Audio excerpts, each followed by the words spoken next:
Dale Hansen, sports anchor, WFAA-TV, the ABC affiliate in Dallas, was the longtime radio broadcaster for the Cowboys.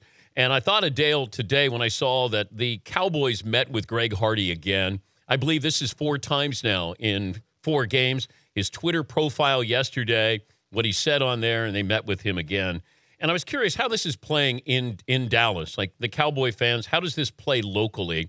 And Dale's kind enough to join us this morning. We'll start there, Dale. How does this play locally with Cowboy fans wanting success for their team, but then Greg Hardy's contributions to that success? Well, there hasn't been a great change, Dan. I think there were a lot of us who weren't happy when the Cowboys signed Greg Hardy and were embarrassed by it and sickened by it. And at the same time, there were a great number of Cowboys fans who were very excited about having him play defensive end for the Cowboys.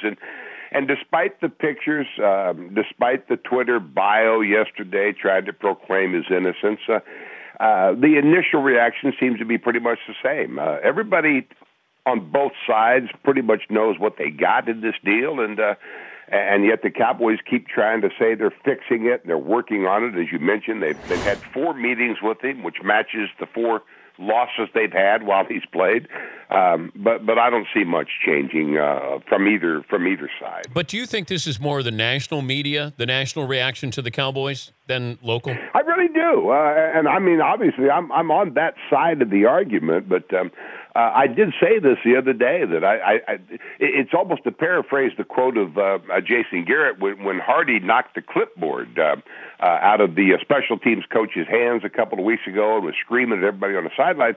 Garrett made the comment that those of us in the local media were making more out of it than those people inside the building at Valley Ranch.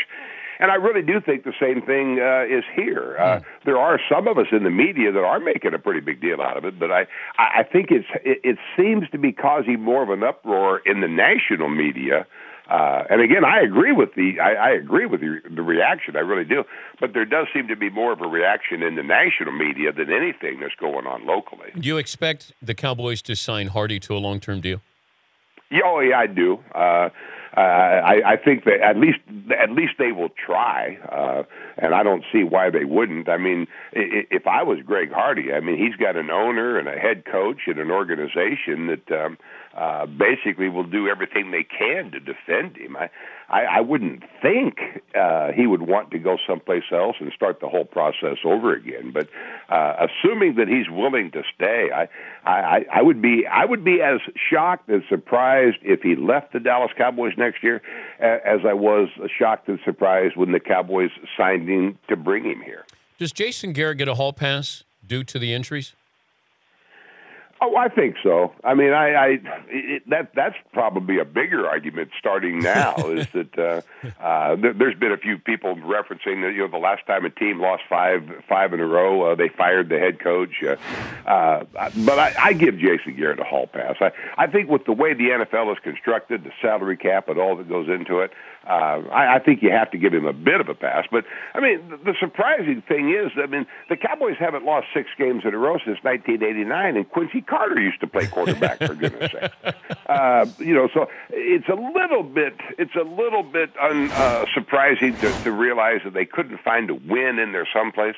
But the reality is they do play hard. The players do seem to like Jason Garrett, and the bottom line, the most important line, is that Cowboys owner Jerry Jones, I think, likes Jason Garrett a great deal. So, but I give him a pass. This team is so Romo-centric, and then on top of it, they lost Des Bryant there for a long time too. But without Tony Romo, this team doesn't have much of a chance.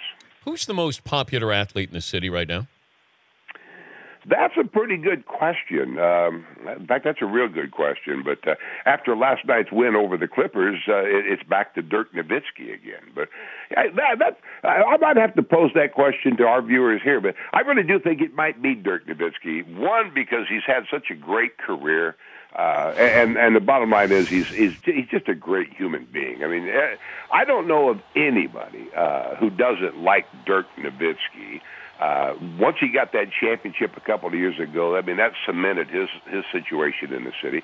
Cowboys, as you well know, far and away drive this town. I mean, the Rangers in the World Series don't get the television ratings that the Cowboys get in a preseason game in August. Wow. But as far as a popular player on the Cowboys right now, I mean, other than Jason Witten, there's not a great number of athletes and players that this town is crazy about. So I would throw my vote to Dirk Nowitzki, and I think I might have to pose that question just to see if I'm right about that.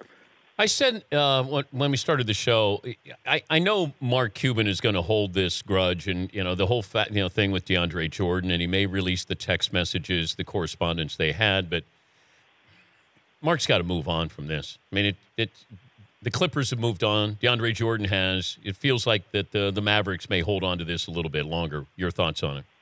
Yeah, I think they're holding on to it too long. I thought Jeff Van Gundy had a pretty good line last night. It was certainly a cutting line when he made the comment that so many Mavericks fans and there were 19,000 plus last night booing him every time he moved.